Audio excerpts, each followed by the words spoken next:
سلام علیکم یارو دوستان محترم هواداری کانال. امروز یک روزی شخصی دهقان در میدان صحرایی پخته. من امروز یک گروه جوانان سنه 12 ینوری 2025 است دوستو. من یک گروه جوانان غوزه را علاقه چیندیان بور کردن برای ذخیره تا سال آینده را.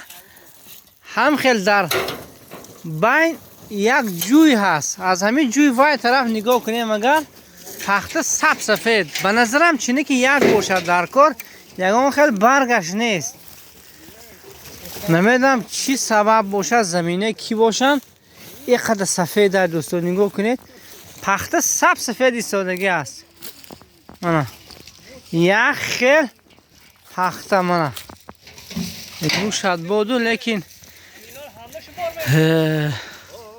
صد افسوس که این وقت باید این پخته کارکر شود در زود، اما حال هم در نهالش ایستادگی است در زمین. تقریبا از 1 هکتار زیاد باشد در کار. تگی 2 هکتار زمین است در همینجا سفید ایستاده است. من اینجا هم دوستانی ما خوزه بار کرد شدن.